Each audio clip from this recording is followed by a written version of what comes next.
ನಾನು ಅಪ್ಪ ಮಾಡ್ಕೊ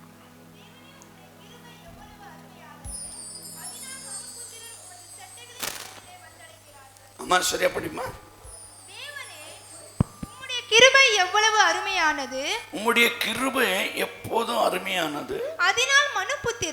அதனால மனுபுத்திரர் உமது செட்டைகளின் நிழலிலே வந்தடைகிறார்கள். உம்முடைய செட்டையின் நிழல்களிலே வந்து அடைகிறார்கள். ದೇವರೇ, ನಿನ್ನ ಪ್ರೀತಿ ಎಷ್ಟೋ ಅಮೂಲ್ಯವಾದದ್ದು. ಮಾನವರು ನಿನ್ನ ರೆಕ್ಕೆಗಳ ಮರೆಯನ್ನು ಆಶ್ರಯಿಸಿಕೊಳ್ಳುತ್ತಾರೆ. ಮಾನವರು ನಿನ್ನ ರೆಕ್ಕೆಗಳ ಮರೆಯನ್ನ ಆಶ್ರಯಿಸಿಕೊಳ್ತಾರೆ ಎಂಬುದಾಗಿ ಇಲ್ಲಿ ಕೀರ್ತನೆಗಾರನು ಹೇಳುವಂಥ ಮಾತನ್ನು ನೋಡ್ತೇವೆ.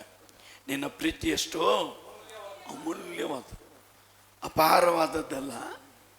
ಅಲ್ಲೆಲ್ಲೂಯ, ಅಮೂಲ್ಯವಾದದ್ದು. ಅಮೂಲ್ಯ ಅಂದೇನ್ರಿ எல்லாத்துக்கிಂತ ಬೆಲೆ ಉಳ್ಳದ್ದು, எல்லாத விட என்ன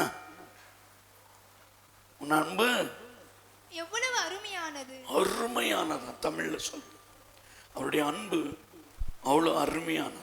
கன்னடத்தில் சொல்றாரு ನಿನ್ನ ಪ್ರೀತಿ ಅಮೂಲ್ಯವಾದದ್ದು. ಎಷ್ಟೋ ಎಷ್ಟೋ ಎಷ್ಟೋ ಅಮೂಲ್ಯವಾದದ್ದು.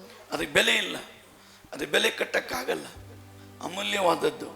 ಅದರಿಂದ ಆತನ ಪ್ರೀತಿ ನಮ್ಮ ಮೇಲೆ ಎಷ್ಟೋ ಪ್ರೀತಿಯನ್ನಿಟ್ಟು ತನ್ನೊಬ್ಬನೇ ಮಗನನ್ನು ಕಳಿಸಿಕೊಟ್ಟಂಥ ದೇವರಿಗೆ ನಾವಿತ್ತು ಎಷ್ಟರು ಹಾಡಿ ಆರಾಧಿಸಿ ಆತನನ್ನು ಮಹಿಮೆ ಪಡಿಸಿದ್ದೇವೆ. ಅಲ್ಲೆಲ್ಲೂಯ. ಯಾಕಂದ್ರೆ ಆತನು ಮಾಡಿದ ಉಪಕಾರಗಳಲ್ಲಿ ಒಂದನ್ನು ಮರಿಬೇಡ್ರಿ ಎಂಬುದಾಗಿ ಹೇಳಿದಕ್ಕೋಸ್ಕರ ಆತನ ನಾವು ಹಾಡಿ ಕೊಂಡಾಡಿ ಆತನನ್ನು ನಾವು ಮಹಿಮೆ ಪಡಿಸ್ತೇವೆ. ಯಾಕಂದರೆ ಇಲ್ಲಿ ವಾಕ್ಯ ಇರುತ್ತೆ, ಇವಾಗ ಗೊತ್ತಲ್ಲ, 1 ಮತ್ತು 2ನೇ ವಾಕ್ಯ ಓದೋಣ. ಪಾಪವು அவன் தன் அக்கிரமம் அருவருப்பானதென்று காணப்படும் அளவு, அக்கிரமம் அருவருப்பாய் 1வது வசனமா, துன்மார்க்கனுடைய துரோக பேச்சு என் உள்ளத்திற்கு தெரியும், அவன் கண்களுக்கு முன் தெய்வ பயம் இல்லை. ಪಾಪವು ದುಷ್ಟನ ಮನಸ್ಸಿನೊಳಗೆ ನುಡಿಯುತ್ತಿರುವುದರಿಂದ ಅವನ ಕಣ್ಣೆದುರಿಗೆ ದೇವರ ಭಯವೇ ಇಲ್ಲ. ದೇವರ ವಾಕ್ಯ ನೋಡ್ತೇವೆ, ಪಾಪವು ದುಷ್ಟರ ಮನಸ್ಸಿನೊಳಗೆ ನುಡಿಯುತ್ತಿರುವುದರಿಂದ ಅವನ ಕಣ್ಣೆದುರಿಗೆ ದೇವರ ಭಯವಿಲ್ಲ ಎಂಬುದಾಗಿ ದೇವರ ವಾಕ್ಯ. ಈ ದುಷ್ಟ ಏನು ಮಾಡ್ತಂತೆ, ಅದೇನು ತಪ್ಪಿಲ್ಲ, ಅದನ್ನ ಚಿಕ್ಕ ವಿಷಯ ಅಲ್ಲ, ದೇವ್ರ ಲೆಕ್ಕಕ್ಕೆ ಇಟ್ಕೊಳ್ಳಲ್ಲ. ಅಲ್ಲೆಲ್ಲೂಯ. ನಮ್ಮನ್ನು ಏನು ಮಾಡ್ತಂದ್ರೆ ದೇವರ ಭಯವಿಲ್ಲದ ಥರ ನಮ್ಮನ್ನು ಮಾಡುವನಾಗಿದ್ದ. ದೇವ ಭಯವಿಲ್ಲ ಅಂತ ಬಿಡಿಸಿ ಚಿನ್ನ ತಪ್ಪಲ್ಲ, ಆಂಡವರು ಪೊರ್ಪೆಡ್ತುಕೊಳ್ಳ ಮಾட்டாರು. ಒಂದು ಚಿಕ್ಕ ತಪ್ಪಾದ ಕಾರ್ಯಗಳನ್ನ ದೇವರು ದೊಡ್ಡದಾಗಿ ಮಾಡಿಕೊಳ್ಳುವುದಿಲ್ಲ ಎಂಬುದಾಗಿ ಅಲ್ಲೆಲ್ಲೂಯ ದುಷ್ಟನ ಮನಸ್ಸಿನೊಳಗೆ ನುಡಿತಾ ಇರುತ್ತೆ. ಅವ್ರ ಹೆಂಡತಿ ಮಕ್ಕಳಿಗೆ ಹೊಡೆದು ಬೀದಿಯಲ್ಲಿ ಹೊಡಿತಾ ಇರಲಿ ಮಾಡಲಿ, ಅವನಿಗೆ ಯಾವ ಬೇಜಾರು ಇರಲ್ಲ. ಯಾಕೆ ಅವನ ಮನಸ್ಸು ಏನತ್ತೆ, ಇದೆಲ್ಲ ಮಾಮೂಲು ತಾನೆ, ಎಲ್ಲರೂ ಗಂಡ ಹೆಂಡತಿ ಜಗಳ ಮಾಡೋದು ಹೊಡೆಯೋದು. ಆದರೆ ಅವನಿಗೆ ಕಣ್ಣೆದುರಿಗೆ ದೇವರಂತ ಒಬ್ಬರು ಇದ್ದಾರಲ್ಲಪ್ಪ, ಅವ್ರು ನಮ್ಮನ್ನು ನ್ಯಾಯ ತೀರಿಸ್ತಾರೆ, ದೇವರು ತಗ್ಗರ நம்மளை ನ್ಯಾಯ ತೀರ್ಪಾರன்ற ಭಯமே ಮನುಷ್ಯನಿಗಿಲ್ಲ. ಅದು ಅವನನ್ನು ವಂಚಿಸಿ ನಿನ್ನ ತಪ್ಪು ಬಯಲಿಗೆ ಬರುವುದಿಲ್ಲ, ಹೇಯವಾಗುವುದಿಲ್ಲ ಎಂದು ಊದಿ ಬಿಡುತ್ತದೆ. அவன் தன் அக்கிரமம் அருவருப்பானதென்று காணப்படும் அளவும் தன் பார்வைக்கு ஏற்றபடி தனக்குத்தானே இச்சகம் பேசுகிறான். அல்லேலூயா. ಅದು ಅವನನ್ನು ವಂಚಿಸಿ ನಿನ್ನ ತಪ್ಪು ಬಯಲಿಗೆ ಬರುವುದಿಲ್ಲ. ನೀನೇನೇ ತಪ್ಪು ಮಾಡಿದ್ರು ಯಾರಿಗೂ ಗೊತ್ತಾಗಲ್ಲ. ನೀನೇನೇ ತಪ್ಪು ಮಾಡಿದ್ರು ಬೀದಿಗೆ ಬರಲ್ಲ. ಬಯಲಿಗೆ ಅಂದರೆ ಬೀದಿಗೆ ಬರಲ್ಲ. என்ன தவறு செய்தாலும் வெளியே வராது. அது அந்தரங்கமாக இருக்கும். அது யார் பார்வைக்கும் தெரியாது, ಯಾರ ದೃಷ್ಟಿಗೂ ಕಾಣೋದಿಲ್ಲ ಎಂಬುದಾಗಿ ಅವನನ್ನು ಏನು ಮಾಡುತ್ತಂತೆ, ಅಲ್ಲೆಲ್ಲೂಯ, ಹೇಯವಾಗುವುದಿಲ್ಲ ಎಂದು ಊದಿವೆ. ಇದೆಲ್ಲ ತಪ್ಪಲ್ಲ, ಇದೆಲ್ಲ ತಪ್ಪಿಲ್ಲ, ಒಂದು ಚಿಕ್ಕ ವಿಷಯ ಎಲ್ಲ ತಪ್ಪಿಲ್ಲ ಅಂತೇಳಿ ಊದ್ಬಿಡ್ತಾನೆ ನಮಗೆ. ಅವಾಗ ನಮಗೇನಾಗತ್ತೆ, ಇದೆಲ್ಲ ಏನು ತಪ್ಪಿಲ್ಲ ಬಿಡ ಮರ, ಇದೆಲ್ಲ ಏನು ತಪ್ಪಿಲ್ಲ. ಒಂದು ಚಿಕ್ಕ ಜಗಳ ಮಾಡಿದ್ರೆ ತಪ್ಪ, ಒಂದು ಚಿಕ್ಕ ಸುಳ್ಳು ಹೇಳಿದ್ರೆ ತಪ್ಪ, ಇದೆಲ್ಲ ಏನು ತಪ್ಪಿಲ್ಲ. ದೇವ್ರು ಕ್ಷಮಿಸೋ ದೇವರು, 7-70 ಸಾರಿ ಕ್ಷಮಿಸೋ ದೇವರು ಅಂತ ನಾವು ತಿಳ್ಕೊತೀವಿ. ಅಲ್ಲೆಲ್ಲೂಯ. ಯಾಕಂದರೆ ಸೈತಾನ ಅದನ್ನು ಅರ್ಥ ಮಾಡಿಕೊಳ್ಳದಂತೆ, ಅದನ್ನು ಗ್ರಹಿಸದಂತೆ ನಮ್ಮೊಳಗೇನು ಮಾಡ್ಬಿಡ್ತಾನಂತೆ, ಊದಿ ಬಿಡ್ತಾನಂದ್ರೆ ಸುಳ್ಳು ಹೇಳ್ತಾನೆ. ಇದೆಲ್ಲ ಏನು ಲೆಕ್ಕಕ್ಕೆ ಬರಲ್ಲ ಬಿಡೋ ಮಾರಾಯ, ಇದೆಲ್ಲ ಲೆಕ್ಕಕ್ಕೆ ಬರಲ್ಲ ಸಿಸ್ಟರ್, ಚಿಕ್ಕ ತಪ್ಪಲ್ಲ ಏನು ಲೆಕ್ಕಕ್ಕೆ ಬರಲ್ಲ ಅಂತೇಳಿ ಅಲ್ಲೆಲ್ಲೂ ಹೇಳ್ರಿ.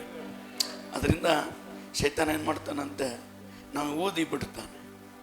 ಎಷ್ಟೋ ಭಯದಿಂದ ಇರ್ತೀವಿ, ಬರ್ತಾ ಬರ್ತಾ ಭಯನೇ ಇಲ್ದಂಗೆ ಆಗ್ಬಿಡುತ್ತೆ. ಯಾಕಂದ್ರೆ ಅವ್ನು ಊದ್ಬಿಟ್ಟಿರ್ತಾನೆ, ಇದೇನು ತಪ್ಪಿಲ್ಲ ಬಿಡು, ಇದೆಲ್ಲ ತಪ್ಪಿಲ್ಲ ಬಿಡು, ಇದೆಲ್ಲ ತಪ್ಪಿಲ್ಲ ಬಿಡು, ಏನು ಮಾಡಿದ್ರು ತಪ್ಪಿಲ್ಲ, ಏನು ಮಾತಾಡಿದ್ರು ತಪ್ಪಿಲ್ಲ ಅಂತೇಳಿ ನಮ್ಮೊಳಗೆ ಅವನೇನು ಮಾಡ್ತಾನಂತೆ, ಸುಳ್ಳು ಹೇಳ್ತಾನೆ. ಅದೇನು ಲೆಕ್ಕಕ್ಕೆ ಬರೋದು ಅಲ್ಲೆಲ್ಲೂ ಹೇಳ್ರಿ. ಅದಕ್ಕೆ ದೇವ್ರ ವಾಕ್ಯನ ಹೇಳುತ್ತೆ. ಒಂದು ವಾಕ್ಯವನ್ನು ಜ್ಞಾಪಕ ಮಾಡಿಕೊಳ್ಳೋಣ. 1 ಕೊರಿಂಥೀಯರ ಪತ್ರಿಕೆಯಲ್ಲಿ 1 ಕೊರಿಂಥೀಯர் எழுதின நிருபம் 10ஆம் அதிகாரம் 31வது வசனம் 10:31 நான் ஓதுறேன். ஆகையால் நீங்கள் புசித்தாலும் குடித்தாலும் எதை செய்தாலும் எல்லாவற்றையும் தேவனுடைய மகிமைக்கென்று செய்யுங்கள். ಹೀಗಿರಲಾಗಿ ನೀವು ಉಂಡರು ಕುಡಿದರು ಇನ್ನೇನೇ ಮಾಡಿದರು ಎಲ್ಲವನ್ನು ದೇವರ ಘನತೆಗಾಗಿ ಮಾಡಿರಿ. நீ எது செய்தாலும் தேவனுடைய மகிமைக்கென்று செய். அல்லேலூயா ಹೇಳ್ರಿ. ನೀನು ಏನೇ ಮಾಡಿದ್ರು ಯಾರು ಮಹಿಮೆ ಪಡಬೇಕಂತೆ? ದೇವ್ರ ಮಹಿಮೆ ಪಡಬೇಕು. ನೀನು ಮಹಿಮೆ ಪಡೋದಲ್ಲ, ನೀನು ಹೆಚ್ಚಿಸಿಕೊಳ್ಳುವುದಲ್ಲ, ನಿನ್ನ ನೀನೇ ಹೊಗಳಿಕೊಳ್ಳುವುದಲ್ಲ. ಅಲ್ಲಿ ವಾಕ್ಯ ಹೇಳುತ್ತೆ ಏನಂತೇಳಿ, ಹೀಗಿರಲಾಗಿ ನೀನು ಊಟ ಮಾಡೋದ್ರಲ್ಲೂ ದೇವ್ರನ್ನ ಮಹಿಮೆ ಪಡಿಸ್ಬೇಕಂತೆ. ಅಲ್ಲೆಲ್ಲೂ ಹೇಳ್ರಿ. ನೀನೇನು ಊಟ ಮಾಡ್ತೀಯ, ಎಂಥ ಊಟ ಮಾಡ್ತೀಯ, ನೀನು ಯಾವ ಊಟ ಮಾಡಿದ್ರೆ ದೇವ್ರು ಮೆಚ್ಚುತ್ತಾರೆ, ಯಾವ ಊಟ ಮಾಡದಿದ್ರೆ ದೇವ್ರು ಮೆಚ್ಚೋದಿಲ್ಲ ಅನ್ನೋದನ್ನು ದೇವ್ರ ವಾಕ್ಯದಲ್ಲಿ ನಮ್ಮನ್ನು ಎಚ್ಚರಪಡಿಸ್ತದೆ. ಎದೆ ಪುಸಿತಾಳು ಎದೆ ಕುಡಿತಾಳು, ಸಾಕು ಅಲ್ಲೆಲ್ಲೂಯಾ. ಎದೆ ಕುಡಿತಾಳು. ನೀನು ಯಾವುದು ಕುಡಿದ್ರು, ಏನಲ್ರಿ, ನೀ ಯಾವುದು ಕುಡಿದ್ರು ಏನು ಮಾಡ್ಬೇಕಂತೆ? ದೇವರ ಘನತೆಗಾಗಿ ಮಾಡ್ಬೇಕು. ಏನು ಕುಡಿತೀಯಪ್ಪ, ಏನು ಕುಡಿತೀವಿ ನಾವು? ಏನು ಕುಡಿದ್ರೆ ದೇವ್ರು ಸಂತೋಷ ಪಡ್ತಾರೆ?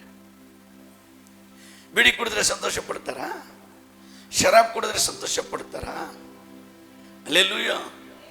ಎಂಡ ಏನು ಕುಡಿದ್ರು ಸಂತೋಷ ಪಡ್ತಾರ? ಕುಡಿಯೋದ್ರಲ್ಲೂ ದೇವರನ್ನು ಮಹಿಮೆ ಪಡಿಸ್ಬೇಕಂತೆ. ಅಲ್ಲೆಲ್ಲೂಯ್ಯ. நீ எதை குடிக்கிறியோ அதை வைத்து தேவனை மகிமைப்படுத்துகிறாய். உன்னை படைத்த ஆண்டவர் உன்னை சந்தோஷப்பட முடியாய் நீ ಕುಡಿಕೋ. ನೋಡ್ರಿ, ಒಂದು ಎತ್ತ ತಂದೆ ತನ್ನ ಮಗನ ಒಳ್ಳೇದು ಮಾಡುವಾಗ ಏನು ಮಾಡ್ತಾರೆ? ಸಂತೋಷ ಪಡ್ತಾರೆ. ಅಲ್ಲೆಲ್ಲೂಯ್ಯ. ನನ್ನ ಮಗ ಡಿಗ್ರಿ ಹೋಲ್ಡರು, ನನ್ನ ಮಗ MBBS ಪಡೆದು ಡಾಕ್ಟರ್ ಆಗಿದ್ದಾನೆ, ನನ್ನ ಮಗ ಇಂಜಿನಿಯರ್ ಆಗಿದ್ದಾನೆ, ನನ್ನ ಮಗಳು ಹಂಗಾಗಿದ್ದಾರೆ, ನನ್ನ ಮಗಳು ಹಿಂಗಾಗಿದ್ದಾರೆ. ಹೆಚ್ಚಳ ಪಡ್ತೀವ ಪಡಲ್ವಾ? ಅಲ್ಲೆಲ್ಲೂಯ್ಯ. ಅದರಿಂದ ಅಯ್ಯೋ ನನ್ನ ಮಗ ಕಳ್ಳ, ನನ್ನ ಮಗಳು ಸುಳ್ಳಿ ಅಂದರೆ ತಂದೆ ಹೆಚ್ಚಳ ಪಡ್ತಾರ? ಮಾತಾಡ್ರಿ. ಅಲ್ಲೆಲ್ಲೂಯ್ಯ. ಮತ್ತೆ ಏನು ಮಾಡಿದ್ರೆ ನಿಮ್ಮ ಮಕ್ಕಳು ನೀವು ಸಂತೋಷ ಪಡ್ತೀರ? எதை செய்தா உன் பிள்ளைங்க நீ சந்தோஷப்படுவ.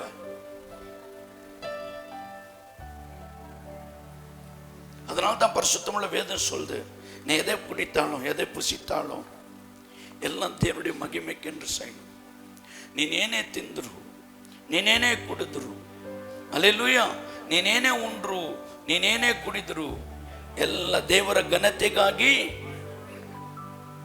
ನೀನು ಕುಡಿಯೋದ್ರಲ್ಲೂ ದೇವರನ್ನು ಘನಪಡಿಸ್ತೀಯ, ನೀ ತಿನ್ನೋದ್ರಲ್ಲೂ ದೇವರನ್ನು ಘನಪಡಿಸ್ತೀಯ. ಇವಾಗ ಒಂದು ಊಟ ಸಿಕ್ತು ಅಂತ ಇಟ್ಕೊಳ್ರಿ, ಆ ಊಟನ ತಗೊಂಡಿದ್ದ ಭಗವತಿನ ಪ್ರಾರ್ಥನೆ ಮಾಡ್ಯಪ್ಪ, ಈ ಒಳ್ಳೆ ಊಟ ಕೊಟ್ಟು ನಿನಗೆ ಸ್ತೋತ್ರಪ್ಪ, ಈ ಊಟ ನನಗೆ ಕೊಟ್ಟು ಯಾರೆಲ್ಲ ಈ ಮಧ್ಯಾಹ್ನದಲ್ಲಿ, ಯಾರೆಲ್ಲ ಈ ಬೆಳಗಿನ ಜಾವದಲ್ಲಿ, ಯಾರೆಲ್ಲ ಉಪವಾಸವಾಗಿದ್ದಾರೋ ಅವರಿಗೆಲ್ಲ ಊಟ ಕೊಡಪ್ಪ, ಅವರಿಗೂ ಅನ್ನ ಸಿಗಲಿ ಸ್ವಾಮಿ, ನನಗೆ ಕೊಟ್ಟೆ ಅವರಿಗೂ ಕೊಡು. ಅಲ್ಲೆಲ್ಲೂಯ್ಯ. ನೀನು ಊಟ ಮಾಡಿದ್ರೂ ದೇವರನ್ನು ಘನಪಡಿಸ್ಬೇಕು. ನೀನು ಗಂಜಿನೇ ಕುಡಿಯಪ್ಪ, ಅಪ್ಪ ನೀನು ಗಂಜಿ ಕೊಟ್ಟೆ ನಿನಗೆ ಸ್ತೋತ್ರ. ಎಷ್ಟೋ ಜನ ಗಂಜಿ ಇಲ್ಲದೆ ಕಾಲ ಕಳೀತಿದ್ದಾರೆ. 21 ಲಕ್ಷ ಜನ ನಮ್ಮ ಭಾರತ ದೇಶದಲ್ಲಿ ಒಂದೊತ್ತು ಊಟ ಇಲ್ಲದೆ ಉಪವಾಸ ಮಲಗ್ತಿದ್ದಾರೆ, ಗೊತ್ತಾ ನಮಗೆ? ಅಲ್ಲೆಲ್ಲೂ ಹೇಳ್ರಿ. ಅಂಥ ಮಕ್ಕಳಿಗೆ ನಾವು ಪ್ರಾರ್ಥನೆ ಮಾಡಿದ್ದೇವಪ್ಪ, ಅವ್ರಿಗೆ ಊಟ ಕೊಡಪ್ಪ. 1 ಕೋಟಿ ಜನನೇ ಇಟ್ಕೊಳ್ರಿ, ಅವ್ರು ಊಟ ಇಲ್ಲದೆ ರಾತ್ರಿ ಮಲಗ್ತಾರೆ. ಅಪ್ಪ ಅಯ್ಯೋ ಅಯ್ಯೋ ಹೊಟ್ಟೆ ಉರಿತಿದ್ದಿಲ್ಲಪ್ಪ, ಹೊಟ್ಟೆ ಹಸಿತಿದ್ದಲ್ಲಪ್ಪ. ಮಧ್ಯರಾತ್ರಿ 1 ಗಂಟೆಗೆ 2 ಗಂಟೆಗೆ ಎದ್ದು ಆ ಹೊಟ್ಟೆ ಹಸಿಗೋಸ್ಕರ, ಆ ಉರಿಗೋಸ್ಕರ ಎಷ್ಟು ಜನ ನರಳಾಡ್ತಾರಲ್ಲ. ಹಲ್ಲೆಲೂಯಾ. ನಮಗೆ ಕೊಟ್ಟಿದ್ರಲ್ಲಿ ನಾವು ದೇವ್ರನ್ನ ಮಹಿಮೆ ಪಡಿಸ್ತಾ ಹೋದ್ರೆ, ನಾವು ಕೊಟ್ಟಿದ್ದ ಆಹಾರಕ್ಕಾಗಿ ಪ್ರಾರ್ಥನೆ ಮಾಡಿ ಇನ್ನೊಬ್ಬರಿಗೆ ಸಿಗಂಗೆ ಮಾಡಪ್ಪ ಅಂತೇಳಿ ನಾವು ಪ್ರಾರ್ಥನೆ ಮಾಡದೆ ಹೋದರೆ, ಹಲ್ಲೆಲೂಯಾ. ಅದಕ್ಕೆ ದೇವರು ವಾಕ್ಯ, ನೀನು ಯಾವುದು ಊಟ ಮಾಡಿದ್ರು, ನೀನು ಯಾವುದೇ ಕುಡಿದ್ರು ಯಾರಿಗೆ ಮಹಿಮೆ ಉಂಟಾಗ್ಬೇಕಂತೆ? ನಿನಗೆ ಸಿಗಲ್ಲ. நீ எதை புசித்தாலும், எதை உண்டாலும், எதை புசித்தாலும் தேவ மகிமைக்கென்று நீ சாப்பிடணும். தேவனுக்கு தூஷித்த பிரகாரம் நீ சாப்பிடக்கூடாது. தேவனுக்கு அருவருப்பான ಪ್ರಕಾರ ನೀ ಸಾப்பிಡக்கூடாது. ದೇವರಿಗೆ ಏನು ಬರದಂತೆ ಮತ್ತೆ ಮಾಡ್ಬೇಕಂತೆ, ವ್ಯಸನವಾಗದಂತೆ. ನನ್ನ ಮಕ್ಕಳು ಹಿಂಗೆ ಮಾಡ್ತಾರೆ, ಅಯ್ಯೋ ನನ್ನ ಮಗಳು ನನ್ನ ಮಗ ಹಿಂಗೆ ಮಾಡ್ತಾರೆ. ಹಲ್ಲೆಲೂಯಾ. ಅದರಿಂದ ವಾಕ್ಯ ಹೇಳುತ್ತೆ, ನೀನು ಕುಂಡರು, ನೀವು ಕುಡಿದರು, ಇನ್ನೇನೇ ಮಾಡಿದರು ಎಲ್ಲ ದೇವರ ಘನತೆಗಾಗಿ. ಹಲ್ಲೆಲೂಯಾ. ಏನೇ ಮಾಡಿದ್ರು ಅಂದರೆ ಅದಕ್ಕೊಂದು ವಾಕ್ಯ ಹೇಳಲ್ಪಟ್ಟಿದೆ. ಕೊಲೊಸ್ಸೆ ಬರೆದ ಪತ್ರಿಕೆಯಲ್ಲಿ, ಕೊಲೊಸ್ಸೆಯರು எழுதின நிருபத்தில் 3ஆம் அதிகாரம் 23வது வசனம், ನೀವು ಯಾವ ಕೆಲಸವನ್ನು ಮಾಡಿದರೂ ಅದನ್ನು ಮನುಷ್ಯರಿಗೋಸ್ಕರವೆಂದು ಮಾಡದೆ ಕರ್ತನಿಗೋಸ್ಕರವೇ ಎಂದು ಮನಪೂರ್ವಕವಾಗಿ ಮಾಡಿರಿ. நீங்கள் கர்த்தராகிய கிறிஸ்துவை சேவிக்கிறதினாலே சுதந்திரமாகிய பலனை கர்த்தராலே பெறுவீர்கள் என்று அறிந்து செய்யுங்கள். ಆಮೆನ್. ಹಲ್ಲೆಲೂಯಾ. ಇಲ್ಲಿ ವಾಕ್ಯ ಹೇಳುತ್ತೆ 3:23ನೇ ವಾಕ್ಯ ಏನಂತೇಳಿ, ನೀವು ಯಾವ ಕೆಲಸ ಮಾಡಿದರೂ ಅದನ್ನು ಮನುಷ್ಯರಿಗೋಸ್ಕರವೆಂದು ಮಾಡದೆ கர்த்தனிகோஸ்கரவெந்தே ಮಾಡಿರಿ. ஹல்லேலூயா. ஒரு வேலை ஆண்டவர் கொடுத்தாருன்னா, இப்போ வேலை இல்லைன்ட்டு வச்சுங்களேன், ಕೆಲಸ ಇಲ್ಲ ಅಂತ ತಿಳ್ಕೊಳ್ರಿ. ಯಾರೋ ಒಬ್ಬರಿಗೆ ಕೆಲಸಕ್ಕೆ ಕರೀತಾರೆ ನಮ್ಮನ್ನು. ಅಲ್ಲೆಲ್ಲೂ ಹೇಳ್ರಿ, ದೇವರ ಹೃದಯದಲ್ಲಿ ಮಾತಾಡ್ತಾರೆ, ಏನೋ ಬಂದು ನಿಮಗೆ ಕೆಲಸ ಕೊಡ್ಬೇಕಂತಿದ್ದೀನಿ, ಈ ಕೆಲಸ ಮಾಡ್ರಿ ಅಂತ ಹೇಳಿದಾಗ, ಹಲ್ಲೆಲೂಯಾ, ನೀನು ಆ ಕೆಲಸದ ಮೇಲೆ ಇವಾಗ 9 ಗಂಟೆಗೆ ಕೆಲಸಕ್ಕೆ ಹೋಗ್ಬೇಕು. 9 ಗಂಟೆಗೆ ಹೋದೆ ಅಂತ ಇಟ್ಕೊ, 9:30 ತನಕ ಇದನ್ನು ನೋಡ್ಕೊಂಡು ಅದನ್ನು ಮಾಡೋದು ಇದನ್ನು ಮಾಡೋದು. 10 ಗಂಟೆ ಆಯಿತು, 10:30 ಒಂದ್ಸಲ ಟೀ ಕುಡಿಯೋಕೆ ಹೋಗೋದು, ಒಂದ್ಸಲ ಬೀಡಿ ಕುಡಿಯೋದು, ಒಂದ್ಸಲ ಎಲೆ ಅಡಿಕೆ ಹಾಕೋದು. ಹಲ್ಲೆಲೂಯಾ. ಮತ್ತೆ ಸ್ವಲ್ಪ ಹೊತ್ತು ಹಂಗಿಂಗೆ ಮಾಡೋದು. ಮಧ್ಯಾಹ್ನ 1 ಗಂಟೆ ಊಟ 2 ಗಂಟೆವರೆಗೂ, ಊಟ ಆದ್ಮೇಲೆ ಬರೋದು, ಸ್ವಲ್ಪ ಹಂಗೆ ಹೋಗೋದು ಬರೋದು, ಎತ್ತೋದು ಮಾಡೋದು. ಸಾಕಾ? ಅವ್ರು ಕೊಡೋ ಸಂಬಳಕ್ಕಾದ್ರೂ ನಾವು ಕೆಲಸ ಮಾಡಬೇಕು. ಹಲ್ಲೆಲೂಯಾ ಹೇಳ್ರಿ. ಹಲ್ಲೆಲೂಯಾ. ನೀನು ಯಾವುದೇ ಒಂದು ಕೆಲಸ ದೇವ್ರಿಗೆ ನೀನು ಕೊಟ್ಟರೆ ಅದನ್ನು ನೀನು ಮನಪೂರ್ವಕವಾಗಿ ನೀವು ಮಾಡದೆ ಹೋದರೆ ದೇವ್ರು ನಮ್ಮ ಬಗ್ಗೆ ಇಷ್ಟಪಡಲ್ಲ. ಹೇಳ್ರಿ. ಹಲ್ಲೆಲೂಯಾ. ಅದರಿಂದ ವಾಕ್ಯ ಹೇಳುತ್ತೆ, ನೀನು ಯಾವ ಕೆಲಸವನ್ನಾದರೂ ಮಾಡಿದರೂ ಅದು ಮನುಷ್ಯರಿಗೋಸ್ಕರ ಮಾಡಬೇಡ, ಮನುಷ್ಯರು ಮೆಚ್ಚಲಿ ಅಂತ ಮಾಡಬೇಡ, ದೇವ್ರು ಸಂತೋಷ ಪಡ್ಬೇಕು. ಒಂದು ಗಾರೆ ಕೆಲಸ ಕೊಟ್ಟರು, ಒಂದು ಏನೋ ತೋಟದ ಕೆಲಸ ಕೊಟ್ಟರು, ಇಲ್ಲ ಒಂದು ಮನೆ ಕೆಲಸ ಕೊಟ್ಟರು, ಇಲ್ಲ ಒಂದು ಫ್ಯಾಕ್ಟ್ರಿಯಲ್ಲಿ ಕೆಲಸ ಕೊಟ್ಟರು, ಎಲ್ಲಿ ನೀನು ಕೆಲಸ ಮಾಡಿದ್ರು ಆ ಕೆಲಸ, ಅಪ್ಪ ನೀನು ನನಗೆ ಕೊಟ್ಟಿದೀಯ, ನಾನು ನಿನಗೋಸ್ಕರ ಮಾಡ್ತೇನೆ ಅಂತೇಳಿ ದೇವರಿಗೋಸ್ಕರ ನೀನು ಆ ಕೆಲಸ ಮಾಡಬೇಕೇ ಹೊರತು ಓನರಿಗೋಸ್ಕರ ಮಾಡಬಾರ್ದು. ಹಲ್ಲೆಲೂಯಾ. ಓನರ್ ಇಲ್ಲ ಅಂದರೆ ಕೂತ್ಕೊಂತೀವಿ, ಓನರ್ ಇಲ್ಲ ಅಂದರೆ ಕತೆ ಮಾತಾಡ್ತೀವಿ. ಹಲ್ಲೆಲೂಯಾ. ಆ ಓನರಿಗಿಂತ ಜೀವಸ್ವರೂಪನಾದ ದೇವರು ನಮಗೆ ಓನರ್ ಆಗಿ ನಮಗೆ ಕೊಡಿಸಿದಂಥ ಕೆಲಸದಲ್ಲಿ, ಒಂದು ಫ್ಯಾಕ್ಟ್ರಿ ಕೆಲಸನೋ ಯಾವ ಕೆಲಸನೋ, ನೀನು ಕೊಟ್ಟಿದ್ದ ಕೆಲಸದಲ್ಲಿ ನೀ ಪೂರ್ಣ ಬಲದಿಂದ, ಪೂರ್ಣ ಶಕ್ತಿಯಿಂದ, ಪೂರ್ಣ ಪ್ರಾಣದಿಂದ ನೀನು ಕೆಲಸ ಮಾಡಬೇಕು. ಹಲ್ಲೆಲೂಯಾ ಹೇಳ್ರಿ. ಇಲ್ಲಂದ್ರೆ ದೇವ್ರು ನಿನ್ನ ಬಗ್ಗೆ ಸಂತೋಷ ಪಡಲ್ಲ. ಇವಾಗ ನೋಡ್ರಿ, ಚೈನ್ ಪ್ರೇಯರ್ ನಡೆಯುತ್ತೆ ಅಂತ ಇಟ್ಕೊಳ್ರಿ, ಏನೋ ಬೇಕಾಬಿಟ್ಟು ಬಂದು ಚೈನ್ ಪ್ರೇಯರ್ ಮಾತನೇ ಹೋದ್ರೆ ದೇವ್ರು ಯಾವ ಕಾರಣಕ್ಕೂ ಮೆಚ್ಚಲ್ಲ. ನಗ್ಲಿಸು. ನಿನಗೆ ಕೊಟ್ಟಿರೋ ಕೆಲಸದಲ್ಲಿ ನೀನು ಪೂರ್ಣ ಬಲದಿಂದ ಶಕ್ತಿಯಿಂದ ನೀನು ಮಾಡೋದಾದರೆ, ಪಾಸ್ಟರ್ನು ಕೇಳ್ಬಿಡ್ತಾರೇನೋ, ಹೋಗ್ಲಿ ಹೋದರೆ ಚೈನ್ ಪ್ರೇಯರಿಗೆ ಬಂದಿಲ್ಲ ಅಂತ, ಯಾಕೆ ಭಾನುವಾರ ಆರಾಧನೆಗೆ ಬಂದಿಲ್ಲ ಕೇಳ್ಬಿಡ್ತಾರೇನೋ ಅನ್ನೋ. ನೀವು ಬಂದರೆ ನಿನಗೆ ಯಾವ ಆಶೀರ್ವಾದ ಇಲ್ಲ. ನಾನು ದೇವ್ರು ನನ್ನನ್ನು ನೋಡ್ತಾರೆ. ಒಂದೊಂದು ಭಾನುವಾರ ದೇವರ ಅಟೆಂಡೆನ್ಸ್ ತೆಗಿತಾರೆ ನಮ್ಮನ್ನು. ಅಲ್ಲಿ ಹೇಳ್ರಿ, ஒவ்வொரு ஞாயிற்றுக்கிழமையும் ஆண்டவர் நம்மளை அட்டெண்டன்ஸ் எடுக்கிறார். யார் வந்தாங்க, யார் வரல, ಎಲ್ಲ ನಮ್ಮ ಪಾಪರು. ಯಾರು ಬಂದರು ಯಾರು ಬಂದಿಲ್ಲ ದೇವ್ರು ನೋಡಿ ಟಿಕ್ ಮಾಡ್ತಾರೆ. ಬಂದವ್ರಿಗೆ ಆಶೀರ್ವಾದ ಮಾಡ್ತಾರೆ, ಬರೆದವ್ರಿಗೆ ಏನು ಮಾಡ್ತಾರೆ, ಆಬ್ಸೆಂಟ್ ಆಗ್ತಾರೆ. ಹಲ್ಲೆಲೂಯ. ಈ ವಾರದ ಆಶೀರ್ವಾದ ನಮ್ಮ ಜೀವಿತದಲ್ಲಿ ಆಬ್ಸೆಂಟ್ ಆಗುತ್ತೆ. ನೀನು ಬರೋದಿಲ್ಲಿ ದೇವರನ್ನು ಮಹಿಮೆ ಪಡಿಸೋದಿಕ್ಕೆ, ನೀನು ಬರೋದಿಲ್ಲಿ ದೇವರನ್ನು ಘನಪಡಿಸೋದಿಕ್ಕೆ. ನೋಡ್ರಿ, ಕೈ ತಟ್ಟೋದ್ರಲ್ಲೂ ದೇವ್ರಿಗೆ ಮಹಿಮೆ ಆಗತ್ತಂತ. ಅಲ್ಲೆಲ್ಲೂ ಹೇಳ್ರಿ, ನೀ ಕೈ ಹಿಂಗೆ ತಟ್ಕೊಂಡು ಕೂತ್ರೆ ಮಹಿಮೆ ಪಡ್ತಾರ, ಸಂತೋಷ ಪಡ್ತಾರ? ಸ್ತೋತ್ರ ಮಾಡ್ರೆ ಸುಮ್ಮನೆ ಕೂತಿದ್ರೆ ದೇವ್ರು ಸಂತೋಷ ಪಡ್ತಾರ? ಮತ್ತು ನಮ್ಮನ್ನು ಹೆಂಗೆ ಆಶೀರ್ವದಿಸ್ತಾರೆ? ನಾವು ಹೆಂಗೆ ಆಶೀರ್ವಾದ ಒಂದಲ್ಲಿ ಕೊಡಬೇಕು? ನಿನ್ನನ್ನು ಆಶೀರ್ವದಿಸುವೆ, ನಿನ್ನನ್ನು ಹೆಚ್ಚಿಸೆ. ಹೆಂಗೆ ಹೆಚ್ಚಿಸ್ತಾರೆ? ನೀನು ಕೈ ತಟ್ಟೋದು ಇಲ್ಲ, ಸ್ತೋತ್ರ ಮಾಡೋದು ಇಲ್ಲ, ಹೇಳೋ ವಾಕ್ಯ ಕೇಳೋದು ಇಲ್ಲ. ಯಾವುದೋ ಜ್ಞಾನದಲ್ಲಿ ಮಗು ಜೊತೆಗೆ ಒಂದು ಪೇಪರ್ ಜೊತೆಗೆ ಪೆನ್ ಇಟ್ಕೊಂಡು ನೀನು ಅದನ್ನೇ ನೋಡಿ, ಇದನ್ನು ನೋಡ್ಕೊಂಡು, ಅವ್ರ ಮೊಟ್ಟೆ ನೋಡ್ಕೊಂಡು, ಇವ್ರ ಮುಖ ನೋಡ್ಕೊಂಡು ನೀನು ಬಂದು ಆಲಯದಲ್ಲಿ ಮಾಡಿದ್ರೆ ಹಲ್ಲೆಲೂಯ, ನೀನು ಬರಿದಾಗೆ ಹೋಗ್ತೀಯ. ದೇವ್ರು ನಿನ್ನನ್ನು ಕುರಿತು ಸಂತೋಷ ಪಡಲ್ಲ, வேதனை படுத்தார். யாக்கோ மறைய மகன் படுதே நான் என்னத்துக்கோ இந்த பிள்ளைய பெற்றேன், சொல்கிற பேச்சு கேட்க மாட்டேன்றான், சோறு போட மாட்டேன்றான், வயசான காலத்தில் பார்க்க மாட்டேன்றான். ஏன்டா இவனை பெற்றணும்? அப்பயே தெரிஞ்சிருந்தா கை தம்பிக்கிட்டு இருந்தாக்கா அப்பயே செத்து போட்டு இருந்தான்னா இல்லாத போயிட்டுருக்கோன்னு நினச்சிருப்பேனே. இவ்வளோலாம் கஷ்டப்பட்டு வளர்த்து இன்னைக்கு அப்பான்றான் ஒரு மரியாதை இல்லாத வாழ்கிறான். ಅಪ್ಪನ ಒಂದು ಮರ್ಯಾದೆ ಇಲ್ದಂಗೆ ಬದುಕ್ತಾನೆ.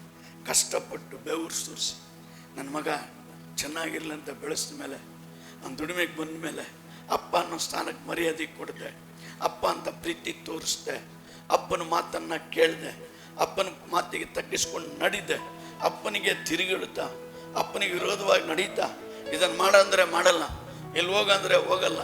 ಹಲ್ಲೆಲೂಯ. ಆ ತಂದೆ ತಾಯಿ ಸಂತೋಷ ಪಡ್ತಾರಾ? ಹಂಗಾದ್ರೆ ನೀವು ತಂದೆ ತಾಯಿ ನೋಯಿಸ್ತಿದ್ದೀರ, ಅದಕ್ಕೆ ಸುಮ್ಮನೆ ಇದ್ದೀರ. ಹಲ್ಲೆಲೂಯ. ಮಾಡ್ತಾ ಇದ್ದೀರ ಎಲ್ಲ. ಹೆಂಗೆ ಸಂತೋಷ ಪಡಿಸೋದು? ಅಪ್ಪ ಅಮ್ಮ ವೇದನೆ ಪಡ್ತಾರೆ. ಒಬ್ಬ ಮನುಷ್ಯನೇ ವೇದನೆ ಪಡ್ತಾರೆ ಅಂದರೆ ನಮ್ಮೆಲ್ಲ ಪಾಪಗಳನ್ನು ಮನ್ನಿಸಿ, ನಮ್ಮ ಅಕ್ರಮಗಳನ್ನೆಲ್ಲ ಮನ್ನಿಸಿ, ನಮ್ಮ ಪಾಪ ಕಡು ಕೆಂಪಾಗಿದ್ರು ತೊಳೆದು ಉಣ್ಣೆ ಅಂತ ಬೆಳಗ್ಗೆ ಮಾಡಿ, ಹಲ್ಲೆಲೂಯ, ನಮ್ಮನ್ನು ಪ್ರೀತಿಸಿ ನಮ್ಮ ಪಾಪಗಳಿಂದ, ಶಾಪಗಳಿಂದ, ಅಕ್ರಮಗಳಿಂದ, ಅನ್ಯಾಯಗಳಿಂದ, ಅಶುದ್ಧತೆಯಿಂದ, ಮಾಟ ಮಂತ್ರಗಳಿಂದ, ರೋಗ ಅನಾರೋಗ್ಯಗಳಿಂದ ಬಿಡುಗಡೆ ಮಾಡಿ ನಿನ್ನನ್ನು ಕರ್ಕೊಂಬಂದು ಒಂದು ರೂಪ ಮಾಡಿ ಒಬ್ಬ ಮಗನಾಗಿ, ಒಬ್ಬ ಮನುಷ್ಯನಾಗಿ, ಒಬ್ಬ ಮನುಷ್ಯಾಗಿ ಮಾಡಿದ್ರೆ ಹಲ್ಲೆಲೂಯ. ಏನು ಹೇಳ್ರಿ? ಒಂದು ಸ್ತೋತ್ರ ಹೇಳಕ್ಕೂ, ಒಂದು ಅಲೆಯಲ್ಲಿ ಹೇಳಕ್ಕೂ ನಾವಾಗ ಹೇಳ್ಬೇಕು. ಅಲ್ಲೆಲ್ಲಿ ಹೇಳ್ರಿ ನೋಡ್ತಾ, ಅಲ್ಲೆಲ್ಲಿ ಹೇಳ್ತೀರ, ನಾನು ಹೇಳ್ಬೇಕು ಅಲ್ಲೆಲ್ಲಿ ಹೇಳ್ರಿ ಅಂತೇಳಿ. ಈ ಮನ್ಸಾರ ನಿಮಗೆ ಹೇಳಕ್ಕೆ ಮನಸ್ಸು ಬರಲ್ಲ. ಅಲ್ಲೆಲ್ಲೂಯ. ಮತ್ತೆ ಹೆಂಗೆ ದೇವ್ರು ನಮ್ಮನ್ನು ಮೆಚ್ಚುತ್ತಾರೆ? ಯಾವ ರೀತಿ ದೇವ್ರು ನಮ್ಮನ್ನು ಮೆಚ್ಚುತ್ತಾರೆ? ಅದಕ್ಕೆ ನೀನೇನೇ ಮಾಡಿದ್ರು, ಅಲ್ಲೆಲ್ಲಿ ಹೇಳ್ರಿ, ನೀವು ಯಾವ ಕೆಲಸವನ್ನು ಮಾಡಿದರೂ ಅದನ್ನು ಮನುಷ್ಯರಿಗೋಸ್ಕರವೆಂದು ಮಾಡದೆ ಕರ್ತನ ದೇವರಿಗೋಸ್ಕರ.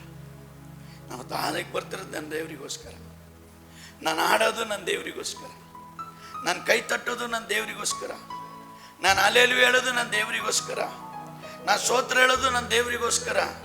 ಹಲ್ಲೆಲೂಯ. ಆಗಲೇ ನೀನು ಪ್ರಾರ್ಥನೆಗೆ ದೇವ್ರು ಸಂತೋಷ ಪಡ್ತಾರೆ. ಇವಾಗ ನಾವೇ ಒಂದು ಕೆಲಸ ಕೊಟ್ಟಿಲ್ಲ, ನೀವು ಯಾರಿಗಾದ್ರೂ ಒಂದು ಕೆಲಸ ಕೊಟ್ಟರೆ ಅವ್ರು ಬೆಳಗ್ಗಿಂದ ಸಾಯಂಕಾಲವರೆಗೂ ಅರ್ಧಂಬರ್ಧ ಮಾಡಿ ಅವ್ರು ಹೋದ್ರೆ ಸಂತೋಷ ಪಡ್ತೀರಾ? ಅಲ್ಲೆಲ್ಲ ಹೇಳಿ, ಸಂತೋಷ ಪಡ್ತೀರಾ? ಯಾಕೆ? ನಾವು ನೆನೆಸಿದಷ್ಟು ಕೆಲಸ ಮಾಡಲಿಲ್ಲ, ಇಷ್ಟು ಮಾಡಬೇಕಾಗಿತ್ತು ಅವ್ರು ಅಷ್ಟು ಮಾಡಲಿಲ್ಲ, ಟೈಮ್ ವೇಸ್ಟ್ ಮಾಡಿ ಕಾಲಹರಣೆ ಮಾಡಿ ನೀನು ಹೋದ್ರೆ ರೈಟು. ಮನುಷ್ಯ ನಾವು ಬಿಡಪ್ಪ, ಆದ್ರೆ ನಿನ್ನನ್ನು ಕಳಿಸಿದ, ನಿನ್ನ ನೋಡುವಂಥ ದೇವ್ರು ಏನು ಮಾಡ್ತಾರೆ? ನಿನಗೆ ಬರಬೇಕಾದ ಎಲ್ಲ ಆಶೀರ್ವಾದ ತಡೆಪಟ್ಟು ಹೋಗುತ್ತೆ, ಎಲ್ಲ ಕೊರತೆಗಳೇ. ಹಲ್ಲೆಲೂಯ. ಯಾಕಂದ್ರೆ ಮೋಸದ ಕೆಲಸ ಮಾಡಿದ್ರೆ ದೇವ್ರು ಇಷ್ಟಪಡಲ್ಲ. ಅದಕ್ಕೆ ನೀನು ಕೊಟ್ಟಂಥ ಕೆಲಸದಲ್ಲಿ ಪೂರ್ಣ ಬಲದಿಂದ, ಪೂರ್ಣ ಶಕ್ತಿಯಿಂದ ಮಾಡಬೇಕಂತೇಳಿ ದೇವರ ವಾಕ್ಯ ನಮ್ಮನ್ನು ಎಚ್ಚರಪಡಿಸ್ತಾ ಇದೆ. ಅದರಿಂದ ಕರ್ತನಿಗೋಸ್ಕರವೆಂದು ಮನಪೂರ್ವಕವಾಗಿ ಕೆಲಸ ಮಾಡಬೇಕು. ಅಲ್ಲೆಲ್ಲ ಹೇಳ್ರಿ, ನಿಮ್ಮ ಮನೆಯಲ್ಲೇ ನೀವು ಕೆಲಸ ಮಾಡಬೇಕಾದ್ರೆ ಹೆಂಗೆ ಮಾಡಬೇಕು? ಮನಪೂರ್ವಕವಾಗಿ ಮಾಡಬೇಕು. ಮನೆ ಚೆನ್ನಾಗಿರ್ಬೇಕು, ಮನೆ ಶುದ್ಧವಾಗಿರ್ಬೇಕು, ಆ ಬಟ್ಟೆ ಇಲ್ಲಿರಬಾರ್ದು, ಈ ಪಾತ್ರೆಯಲ್ಲಿರಬಾರ್ದು, ಈ ಎಂಜಿಲ್ ತಟ್ಟೆ ಇಲ್ಲಿರಬಾರ್ದು. ಯಾಕಂದರೆ ಸ್ವಾಮಿ ನಮ್ಮ ಮನೇಲಿ ಬರ್ತಾರೆ, ನಮ್ಮ ಮನೇಲಿ ಓಡಾಡ್ತಾರೆ, ನಮ್ಮ ಮನೇಲಿ ಇರ್ತಾರೆ. ನಾ ಪ್ರಾರ್ಥನೆ ಮಾಡೋ ಎಲ್ಲಿ 2-3 ಜನ ಅಂತಾರೋ ಅಲ್ಲಿ ಇರ್ತೇನೆ ಅಂತ. ನಮ್ಮ ಮನೇಲಿ ಸ್ವಾಮಿ ಬರುವಾಗ ಅಲ್ಲೆಲ್ಲೂಯ್ಯ ಯಾರೋ ಒಬ್ಬರು ಅಧಿಕಾರಿ ನಿನ್ನ ಮನೆಗೆ ಬಂದರೆ ಹೆಂಗಿರುತ್ತೆ? ಆವಾಗ ಅದನ್ನು ತೆಗ್ದಿದ್ದು, ಇದನ್ನು ತೆಗೆದು, ಅದನ್ನು ತಗೊಂಡು, ಅದನ್ನು ಮಾಡು. ಅಯ್ಯೋ ಗೊತ್ತೇ ಇಲ್ಲ, ಕ್ಲೀನ್ ಮಾಡಿ ಇಡ್ತಿದ್ದೆ. ಸ್ವಾಮಿ ನನಗೆ ಗೊತ್ತಿಲ್ಲದೆ ಸಮಯದಲ್ಲೇ ಬರೋದು. ನಿನ್ನ ಮನೆ ಶುದ್ಧವಾಗಿರು. ನಿನ್ನ ಮನೆ ಕೆಲಸ ಮಾಡೋಕ್ಕೆ ನೀನು ಸೋಂಬೇರಿ ಆದರೆ ದೇವ್ರ ಕೆಲಸ ಮಾಡೋಕ್ಕಾಗತ್ತಾ? ಅಲ್ಲೇಲಿ ಹೇಳ್ರಿ, ಆಗತ್ತಾ? ದೇವ್ರ ಮೆಚ್ಚಲ್ಲ ನಮ್ಮನ್ನು. ಅದಕ್ಕೆ ನೋಡ್ರಿ, ಕೆಲವು ಮನೆಯಲ್ಲಿ ಬರ್ಕತೆ ಇರಲ್ಲ, ಅಂದರೆ ಆಶೀರ್ವಾದ ಇರಲ್ಲ. ಯಾವಾಗಲೂ ಏನೋ ಒಂದು ಕೊರತೆ, ಆಹಾರಕ್ಕೋ, ಅನ್ನಕ್ಕೋ, ಬಟ್ಟೆಗೋ, ರೋಗನೋ, ಏನೋ ಒಂದು ಕೊರತೆ, ಒಂದು ಸಮಾಧಾನನೇ ಇಲ್ಲ. ಯಾಕಂದರೆ ಕೊಟ್ಟಿರೋ ಕೆಲಸದಲ್ಲಿ ನೀನು ಸಂಪೂರ್ಣವಾಗಿ ದೇವರಿಗೋಸ್ಕರ ಮಾಡಬೇಕು. ನಿನ್ನ ಮನೆ ಶುದ್ಧವಾಗಿ, ನನ್ನ ದೇವರು ಬರ್ತಾರೆ, ನನ್ನ ದೇವ್ರು ನಮ್ಮ ಮನೇಲಿ ಇರ್ತಾರೆ, ನಮ್ಮ ಮನೇಲಿ ವಾಸ ಮಾಡ್ತಾರೆ ಅನ್ನೋ ಒಂದು ನಿನಗೆ ಭಯ, ಆ ಭಕ್ತಿ ಇದ್ದರೆ ಮಾತ್ರ ನಿನ್ನ ಮನೆ ಯಾವಾಗಲೂ ಶುದ್ಧವಾಗಿರುತ್ತೆ. ಇಲ್ಲಾಂದ್ರೆ ಅಲ್ಲಿ ಬಟ್ಟೆ ಜೋತ್ ಬೀಳೋದು, ಇಲ್ಲಿ ಬಟ್ಟೆ ಬೀಳೋದು, ಆ ಮೂಲೆಯಲ್ಲಿ ಚಪ್ಪಲಿ, ಈ ಮೂಲೆಯಲ್ಲಿ ಅದು, ಆ ಮೂಲೆಯಲ್ಲಿ ಇದು, ಮನೆಯಲ್ಲಿದ್ದು ಹೆಂಗೆ ದೇವ್ರು ನಿನ್ನ ಮನೆಗೆ ಬರ್ತಾರೆ? ನಿನ್ನ ಮನೆ ಕೆಲಸ ಮಾಡೋಕ್ಕೆ ನೀನು ಸೋಂಬೇರಿ ಆಗ್ಬಿಟ್ರೆ ಇನ್ನೊಬ್ಬರ ಮನೆ ಕೆಲಸ ಮಾಡೋಕ್ಕಾಗತ್ತಾ? ಅಲ್ಲೆಲ್ಲಿ ಹೇಳ್ರಿ, ಇನ್ನೊಬ್ಬರ ಮನೆ ಕೆಲಸ ಮಾಡ್ತೀರಾ? ನಮ್ಮ ಮನೆಯಲ್ಲೇ ನಾನು ಕೆಲಸ ಮಾಡಲ್ಲ, ಇವ್ರ ಮನೆಗೆ ಯಾಕೆ ಕೆಲಸ ಮಾಡಬೇಕು? ಅದರಿಂದ ದೇವ್ರ ವಾಕ್ಯ ನಾವೇನೇ ಮಾಡಿದ್ರು ಯಾರಿಗೋಸ್ಕರ ಮಾಡ್ತಾ ಇದ್ದೇವೆ? ಕರ್ತನಿಗೋಸ್ಕರ. ನೀನು ಊಟ ಮಾಡೋದು ಕರ್ತನಿಗೋಸ್ಕರ, ನೀನು ಕುಡಿಯೋದು ಕರ್ತನಿಗೋಸ್ಕರ, ನೀನು ಕೆಲಸ ಮಾಡೋದು ಕರ್ತನಿಗೋಸ್ಕರ ಎಂಬುದಾಗಿ ದೇವರ ವಾಕ್ಯದಲ್ಲಿ ನೋಡ್ತೇವೆ. ಹಲ್ಲೆಲೂಯಾ. ಯಾಕಂದರೆ ದೇವರು ನಮ್ಮನ್ನು ವಿಶೇಷವಾಗಿ ಆರಿಸಿ ತೆಗೆಯಲ್ಪಟ್ಟವ್ರು. ನಾವು ಆಶೀರ್ವದಿಸಲ್ಪಟ್ಟವರು. ನಾವು ಎಲ್ಲಾದರೂ ಕೈ ಇಟ್ಟರು, ಕಾಲಿಟ್ಟರು, ಆ ಮನೆಗೆ ಆಶೀರ್ವಾದನೆ. ನೀನು ತೋಟದಲ್ಲಿ ಕೆಲಸ ಮಾಡು, ಹೋಗು, ನೀವು ಪ್ರಾರ್ಥನೆ ಮಾಡೋ ಕೆಲಸ ಮಾಡು, ಆ ತೋಟ ಹಂಗೆ ಸಮೃದ್ಧಿ ಆಗತ್ತೆ. ಸಿಸ್ಟ್ರು ಬಂದು ಕೆಲಸ ಮಾಡ್ತಿದಾರಪ್ಪ, ಅವತ್ತಿಂದ ಏನೋ ನಮ್ಮ ತೋಟದಲ್ಲಿ ಒಂದು ಆಶೀರ್ವಾದಪ್ಪ. ಹಲ್ಲೆಲೂಯಾ. ಏನೋ ಒಂದು ಆಶೀರ್ವಾದ. ನಾವು ಹೇಳ್ದಿರೋ ಕೆಲಸ ಎಲ್ಲ ಮಾಡ್ತಾರೆ ಮರ ಅವರು, ಅವ್ರ ಮನೆ ಥರ ಮಾಡ್ತಾರಪ್ಪ. ಒಳ್ಳೆ ಜನಪ್ಪ. ತಾವ ಊಟಕ್ಕೆ ಸೇರಂಗ ನಾ ಸೊನ್ನದು ಕೊಂಚಂ அவங்க செய்தது அதிகம். அல்லேலூயா. ಆಗ ಅವನು ಸಂತೋಷಪಟ್ಟ ಅಂದ್ರೆ ದೇವ್ರು ಸಂತೋಷ ಪಡ್ತಾರೆ. ಅವನು ವೇದನೆ ಪಟ್ಟ ಅಂದರೆ ಯಾರು ವೇದನೆ ಪಡ್ತಾರೆ? ಯೇಸು ಸ್ವಾಮಿನೂ ನಮ್ಮನ್ನು ಕುರಿತು ವೇದನೆ ಪಡ್ತಾರೆ. ಅಲ್ಲೆಲ್ಲೂ ಹೇಳ್ರಿ. ಅದರಿಂದ ನಾವೇನೇ ಮಾಡಿದರೂ தேவர மகிமைக்கோஸ்கர நம்ம எதை செய்தாலும் தேவனுடைய மகிமைக்காக தான் செய்யணும். பார்க்குறாங்கன்னு செய்யாத, சொல்றாங்கன்னு செய்யாத. உனக்கு கொடுத்திருக்கிற வேலையை ಪೂರ್ಣ ಬಲತೋடும், ನೀನು ಕೊಟ್ಟಿರುವಂಥ ಕೆಲಸ ಪೂರ್ಣ ಬಲದಿಂದ ನೀನು ಮಾಡೋದಾದರೆ ಮಾತ್ರ ನಮ್ಮ ಜೀವಿತದಲ್ಲಿ ಆಶೀರ್ವಾದ. ಅಲ್ಲೆಲ್ಲೂ ಹೇಳ್ರಿ. ನೋಡುವಾಗ ಕೆಲಸ ಮಾಡೋದಾಗ ದೇವ್ರು ನಮ್ಮನ್ನು ನೋಡ್ತೀರ ಅನ್ನೋದನ್ನು ಮಾತ್ರ ಜ್ಞಾಪಕದಲ್ಲಿ ಇಟ್ಕೊಳ್ರಿ. ಅದಕ್ಕೆ ಮತ್ತಾಯನ ಬರೆದ ಸುವಾರ್ತೆಯಲ್ಲಿ 5ನೇ ಅಧ್ಯಾಯ 16ನೇ ವಾಕ್ಯ ಓದೋಣ. 5 ಮತ್ತಾಯ 5. ಅದರಂತೆ ನಿಮ್ಮ ಬೆಳಕು ಜನರ ಮುಂದೆ ಪ್ರಕಾಶಿಸಲಿ, ಹೀಗಾದರೆ ಅವರು ನಿಮ್ಮ ಒಳ್ಳೆಯ ಕ್ರಿಯೆಗಳನ್ನು ನೋಡಿ ಪರಲೋಕದಲ್ಲಿರುವ ನಿಮ್ಮ ತಂದೆಯನ್ನು ಕೊಂಡಾಡುವರು. இவ்விதமாய் மனுஷர் உங்கள் நற்கிரியைகளை கண்டு உங்களுடைய நற்கிரியைகளை கண்டு பரலோகத்தில் இருக்கிற உங்கள் பிதாவை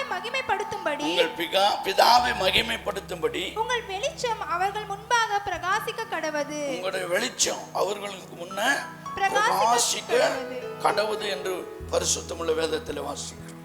ಹಲ್ಲೆಲೂಯಾ. ಯಾಕಂದ್ರೆ ಅದರಂತೆ ನಿಮ್ಮ ಬೆಳಕು ಜನರ ಮುಂದೆ ಪ್ರಕಾಶ. ದೇವರು ನಮ್ಮನ್ನೇನು ಮಾಡಿದ್ದಾರೆ? ಕತ್ತಲೆ ಜೀವಿತವನ್ನು ತೆಗೆದಾಕಿ, ಪಾಪದ ಜೀವಿತವನ್ನು ತೆಗೆದಾಕಿ, ಅಶುದ್ಧ ಜೀವಿತವನ್ನು ತೆಗೆದಾಕಿ ನಮ್ಮನ್ನು ಬೆಳಕಾಗಿ ಮಾಡಿದ್ದಾರೆ. ಹಲ್ಲೆಲೂಯಾ. ಬೆಳಕಾಗಿ ಮಾಡಿದ್ದಾರೆ. ಅದರಿಂದಾನೇ ಅದರಂತೆ ನೀವು ನಿಮ್ಮ ಬೆಳಕು ಜನರ ಮುಂದೆ ಪ್ರಕಾಶಿಸಲಿ, ಹೀಗಾದರೆ ಅವರು ನಿಮ್ಮನ್ನು ನಿಮ್ಮ ಒಳ್ಳೆ ಕ್ರಿಯೆಗಳನ್ನು ನೋಡಿ ದೇವರನ್ನ ಮಹಿಮೆ. ಒಳ್ಳೆ ಜನ, ಒಳ್ಳೆ ಜನಪ್ಪ, ಒಳ್ಳೆ ಮಕ್ಕಳಪ್ಪ, ಅವರು ಒಳ್ಳೆ ಕುಟುಂಬಪ್ಪ. ನೀನು ಬೆಳಕನ್ನು ನೋಡಿ ನಮ್ಮ ದೇವರನ್ನ ಮಹಿಮೆ ಪಡಿಸು. ಹಲ್ಲೆಲೂಯಾ. ನಾವು ಬೆಳಕಾಗಿರ್ಬೇಕು. ನಮ್ಮ ಒಳ್ಳೆ ಕ್ರಿಯೆಗಳನ್ನ ನೋಡಿ, ಅದು ಬೆಳಕಂದ್ರೇನು? ನಾವು ಮಾಡೋ ಕ್ರಿಯೆಗಳನ್ನ, ಮಾಡೋ ಕೆಲಸಗಳನ್ನ, ಆ ಮಾತಾಡೋ ಮಾತು, ಆ ಭಯ, ಆ ಭಕ್ತಿ, ಆ ಪರಿಶುದ್ಧತೆ, ಆ ವಿಧಿ ಕ್ರಿಯೆ, ನೀನು ಮಾಡುವಂಥ ಕೆಲಸ, ಅಪ್ಪ ಏನೇ ಕೆಲಸ ಕೊಟ್ಟರು ಚೆನ್ನಾಗಿ ಬಾಯಿ ಭಕ್ತಿಯಿಂದ ಮಾಡ್ತಾರೆ, ಒಳ್ಳೆ ಜನ. ನೀನು ಬೆಳಕು, நல்ல ஜனங்கப்பா, நல்ல ஜனங்க. என்ன வேலை கொடுத்தாலும் உண்மையா செய்கிறாங்க.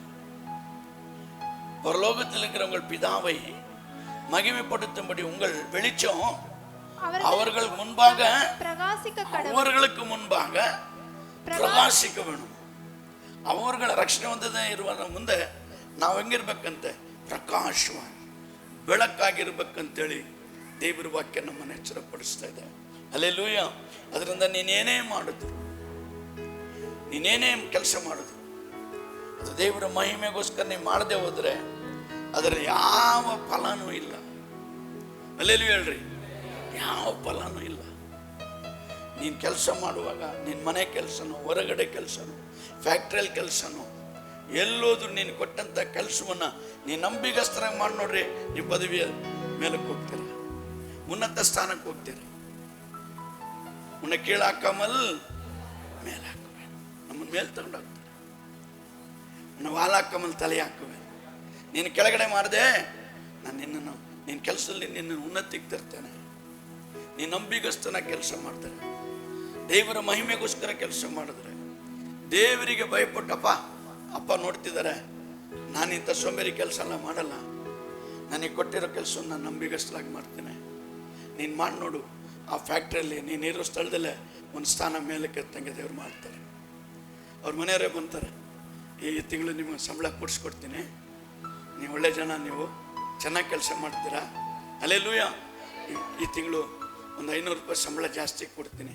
ಒಂದು ಪದವಿ ಹೆಚ್ಚಾದಂಗೆ. ಹಲ್ಲೆಲೂಯಾ. ಆ ಪದವಿ ಹೆಚ್ಚಕ್ಕೆ ಕಾರಣ ಯಾರು? ನಾವು ಮಾಡುವಂಥ ನಂಬಿಗಸ್ತಿಗೆ ಕೆಲಸ. ದೇವರ ಹೃದಯದಲ್ಲಿ ಮಾಡ್ತಾರೆ. ನನ್ನ ಮಗಳು ನಿಜವಾಗ್ಲೂ ಕೆಲಸ ಮಾಡ್ತಿದೆ, ನನ್ನ ಮಗ ನಂಬಿಗಸ್ತನ ಕೆಲಸ ಮಾಡ್ತಾನೆ, ಸಂಬಳ ಕೊಡು ನನ್ನ ಮಗನಿಗೆ, ನನ್ನ ಮಗಳಿಗೆ ಸಂಬಳ ಹೆಚ್ಚು ಮಾಡು. ಹಲ್ಲೆಲೂಯಾ. ಓನರೇ ಬರ್ತಾರೆ, ಈ ತಿಂಗಳು ನಿನಗೆ 500 ರೂಪಾಯಿ ಸಂಬಳ ಜಾಸ್ತಿ ಮಾಡ್ತೀನಿ. ನೀವು ಹೆಂಗಿರುತ್ತೆ ಹೇಳ್ರಿ ಮನಸ್ಸು? ಅಪ್ಪ 500 ರೂಪಾಯಿ ಜಾಸ್ತಿ ಆಗ್ತಿದ್ಯಾ, ಏನಿಗೆ ಕೊಟ್ರು ಅಂತ ನಿನಗೆ ಗೊತ್ತಿಲ್ಲ. ನೋಡುವಂತೆ ನೀನು ಮಾಡಿದ ಕೆಲಸಕ್ಕೋಸ್ಕರ ಓನರ್ ಹೃದಯದಲ್ಲಿ ಮಾತನಾಡಿ ನಮ್ಮನ್ನು ಉನ್ನತಿಗೆ ತರ್ತಾರೆ. ಹಲ್ಲೆಲೂಯಾ ಹೇಳ್ರಿ, ಹಲ್ಲೆಲೂಯಾ. ಅದಕ್ಕೆ ದೇವರ ಮಕ್ಕಳಾದ ನಾವು ಏನೇ ಮಾಡಿದರು ದೇವರ ಮಹಿಮೆಗೋಸ್ಕರವಾಗಿ, ನಾವು ಏನೇ ಮಾತಾಡಿದರು ವ್ಯತ್ಯಾಸವಾದ ಮಾತಿರಬಾರ್ದು, ಮುಂದೆ ಹಿಂದೆ ಮಾತಿರಬಾರ್ದು, ಸುಳ್ಳನ್ನ ಹೇಳಕ್ಕೆ ಹೋಗಲೇಬಾರ್ದು, ಮೋಸ ಮಾಡಲಿಕ್ಕೆ ಹೋಗಬಾರ್ದು, ಅನ್ಯಾಯ ಮಾಡಲಿಕ್ಕೆ ಹೋಗಬಾರ್ದು. ಹೌದಾದರೆ ಹೌದನ್ನಿ, ಅಲ್ಲವಾದರೆ ಅಲ್ಲನ್ನಿ, ಎಲ್ಲ ಶೈತಾನಿಂದ ಮಿಕ್ಕಿದ್ದೆಲ್ಲ ಬಂದು. ಅದರಿಂದ ನಮಗೆ ಕೊಟ್ಟಿರೋ ಕೆಲಸದಲ್ಲಿ ನಿನ್ನ ಕುಟುಂಬ ಆಗಲಿ, ನಿನ್ನ ಫ್ಯಾಕ್ಟ್ರಿಯಲ್ಲಾಗಲಿ, ನೀನು ಯಾರೋ ಮನೆ ಕೆಲ್ಸಕ್ಕೆ ಹೋಗ್ತೀಯ ಅಂತ ಇಟ್ಕೋ, ಆ ಮನೆ ಕೆಲಸದವ್ರದ್ದು ನಂಬಿಗಸ್ತರಾಗಿ ಮಾಡಬೇಕು. ಹಲ್ಲೆಲೂಯಾ ಹೇಳ್ರಿ. ಅವ್ರು ಬೇಕಂತ ಹಣ ಇಟ್ಟಿರ್ತಾರೆ, ಬೇಕಂತ ಒಡವೆ ಇಟ್ಟಿರ್ತಾರೆ, ನೀನು ತಗೋ ಗೊತ್ತಿಲ್ಲ ಅಂತ ಅಂದ್ಬಿಡ್ಬೇಡ. ಹಲ್ಲೆಲೂಯಾ. ಯಾಕವ್ವ ಇಲ್ಲಿ ಯಾಕೆ ಇಟ್ಟಿರ್ತಾರೆ, ತೊಗೊಂಡಾಗ ಒಳಗಿಡ್ತಾಯಿ.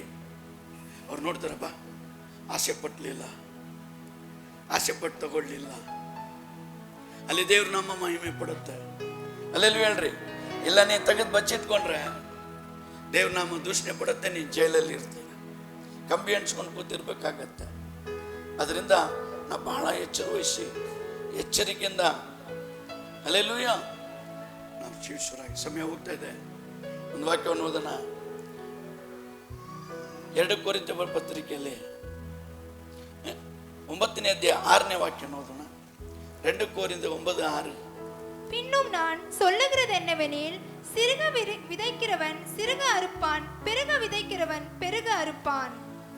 ಆದರೆ ಸ್ವಲ್ಪವಾಗಿ ಬಿತ್ತುವವನು ಪೈರನ್ನು ಸ್ವಲ್ಪವಾಗಿ ಕೊಯ್ಯುವನು, ಹೆಚ್ಚಾಗಿ ಬಿತ್ತುವವನು ಹೆಚ್ಚಾಗಿ ಕೊಯ್ಯುವನು ಎಂದು ತಿಳುಕೊಳ್ಳಿರಿ. ಹಲ್ಲೆಲೂಯಾ. ಅದರಿಂದ ಸಕಲ ವಿಧವಾದ ದಾನಗಳಲ್ಲಿ ಇದು ವಿಶೇಷವಾದ ದಾನ ಎಂಬುದಾಗಿ ನಾವು ವಾಕ್ಯದಲ್ಲಿ ನೋಡ್ತೇವೆ. ಆದರೆ ಸ್ವಲ್ಪವಾಗಿ ಬಿತ್ತುವವನು, ಒಂದಿಷ್ಟು ಸಾಕ್ಬಿಡ ಮರ, ನಮ್ಮ ಮನೆಗೆ ಎಷ್ಟು ಬೇಕು ಒಂದಿಷ್ಟು ಸಾಕು, ನಮ್ಮ ಮನೆಗೆ ಏನು ಬೇಕಾಗಿದೆ ಅಷ್ಟೊಂದು ಸ್ವಲ್ಪ ಸಾಕು. ಹಾಗೆ ದೇವ್ರ ಮಕ್ಕಳತ್ತೆ, ಸ್ವಲ್ಪವಾಗಿ ಬಿತ್ತುವವನು ಪೈರನ್ನು ಸ್ವಲ್ಪವಾಗಿ ಕೊಯ್ಯುವನು, ಹೆಚ್ಚಾಗಿ ಬಿತ್ತುವವನು ಹೆಚ್ಚಾಗಿ. ನಾವು ಹೆಚ್ಚಾಗಿ ಬಿತ್ತಬೇಕು. ಹಲ್ಲೆಲೂಯ. ನಾವು ಉಳಿದಿದ್ದನ್ನು ಹಂಚ್ಕೊಡ್ಬೇಕು, ದಾನ ಧರ್ಮ ಮಾಡಬೇಕು. ಹಲ್ಲೆಲೂಯ. ದಾನ ಧರ್ಮ ಕೊಡಬೇಕು. ನಾವು ನಮ್ಮ ಮನೆಗೆ ಸಾಕು. ಪಕ್ಕದ ಮನೆಗೆ ಉಪವಾಸ ಮಲಗಿದ್ರು ನಾವು ಕಂಡುಕೊಳ್ಳದೆ ಇರಬಾರ್ದು. ಹಲ್ಲೆಲೂಯ. ನಾವು ದೇವ್ರ ಮಕ್ಕಳು. ಅದರಿಂದ ನಾವು ಹೆಚ್ಚಾಗಿ ಬಿತ್ತುವರಾಗಿರ್ಬೇಕು. ನೀನು ತಗೋ, ಅವ್ರಿಗೆ ಕೊಡು, ಇವ್ರಿಗೆ ಕೊಡು, ಊಟ ಮಾಡ್ರಿ, ದೇವ್ರು ನಮಗೆ ಕೊಟ್ಟಾರೆ. ಹಲ್ಲೆಲೂಯ. ಹೆಚ್ಚಾಗಿ ಬಿತ್ತುವನು ಹೆಚ್ಚಾಗಿ ಕೊಯ್ಯುವನು. ಆಮೇಲೆ ಪ್ರತಿಯೊಬ್ಬನು ತನ್ನ ಹೃದಯದಲ್ಲಿ ನಿರ್ಣಯಿಸಿಕೊಂಡ ಪ್ರಕಾರ ಕೊಡಲಿ. ಅವ್ರವ್ರ ಮನಸ್ಸಲ್ಲಿ ಏನ್ ಕೊಡ್ಬೇಕನ್ನತ್ತೋ ನಿರ್ಣಯ ಮಾಡ್ತೀಯಾ. ಇವ್ರಿಗೆ 100 ರೂಪಾಯಿ ಕೊಡ್ಬೇಕಂತ್ಯಾ, ಅವ್ರಿಗೆ 100 ರೂಪಾಯಿ ನೀನು ಕೊಟ್ಬಿಡು. ಇವ್ರಿಗೆ 500 ರೂಪಾಯಿ ಕೊಡ್ಬೇಕಂತ ನೀನು ಮನಸ್ಸಲ್ಲಿ ನಿಶ್ಚಯ ಮಾಡ್ತೀಯಾ, 500 ರೂಪಾಯಿ ಕೊಟ್ಬಿಡು. ಹಲ್ಲೆಲೂಯ. ನೀನು ಹೋಗ್ತಾ 500 ರೂಪಾಯಿ ಕೊಡೋದನ್ನ ಏನಕ್ಕೆ 500 ರೂಪಾಯಿ ಕೊಡೋದು, 100 ರೂಪಾಯಿ ಸಾಕಲ್ಲ ಅಂತೇಳಿ ಮನಸ್ಸು ಬದಲಾಯಿಸ್ಬೇಡ. ಹಲ್ಲೆಲೂಯ. ಬದಲಾಯಿಸ್ಬೇಡ. ಅನನ್ಯ ಸೈಪರ ಹಂಗೆ ಮಾಡಿದ್ರು, ಆಸ್ತಿ ಎಲ್ಲ ಮಾರಿದ್ರು, ಎಲ್ಲ ದೇವ್ರ ಪಾದಕ್ಕೆ ಕೊಡ್ಬೇಕಂತ ಇಡ್ಬೇಕಂತ ಮನಸ್ಸು ತೀರ್ಮಾನ ಮಾಡಿ ಅದರ ಸ್ವಲ್ಪ ಬಚ್ಚಿಟ್ಕೊಂಡಿದ್ದರಿಂದ ಹಲ್ಲೆಲೂಯ ಅವ್ರು ಇಹದ ಆಶೀರ್ವಾದವನ್ನೇ ಕಳ್ಕೊಂಡ್ಬಿಟ್ರು. ಇಹಲೋಕದ ಆಶೀರ್ವಾದವನ್ನ ಕಳ್ಕೊಂಡ್ರು, ಪರಲೋಕದ ಆಶೀರ್ವಾದವನ್ನ ಕಳ್ಕೊಂಡ್ರು. ಯಾರು? ರಕ್ಷಣೆ ಹೊಂದಿದಂಥ ದೇವ್ರ ಮಕ್ಕಳು. ಅನನ್ಯ ಸೈಪರ ರಕ್ಷಣೆ ಹೊಂದಿದ್ರು. ಹಲ್ಲೆಲೂಯ ಹೇಳ್ರಿ. ಹಂಗೆ ನಾವು ನೇಮಿಸಿದ್ದನ್ನ ಕೊಡದೆ ಹೋದ್ರೆ, ಅದನ್ನು ಕೊಡದೆ ಹೋದ್ರೆ ಏನಾಗತ್ತಂತೆ? ಹಲ್ಲೆಲೂಯ. ತನ್ನ ಹೃದಯದಲ್ಲಿ ನಿರ್ಣಯಿಸಿಕೊಂಡ ಪ್ರಕಾರ ಕೊಡಲಿ. ದುಃಖದಿಂದಾಗಲಿ ಬಲಾತ್ಕಾರದಿಂದಾಗಲಿ ಯಾರು ಕೊಡಬಾರದು. ಯಾಕೆಂದರೆ ಸಂತೋಷವಾಗಿ ಕೊಡುವವರ ಮೇಲೆ ದೇವರಿಗೆ ಪ್ರೀತಿಯುಂಟು.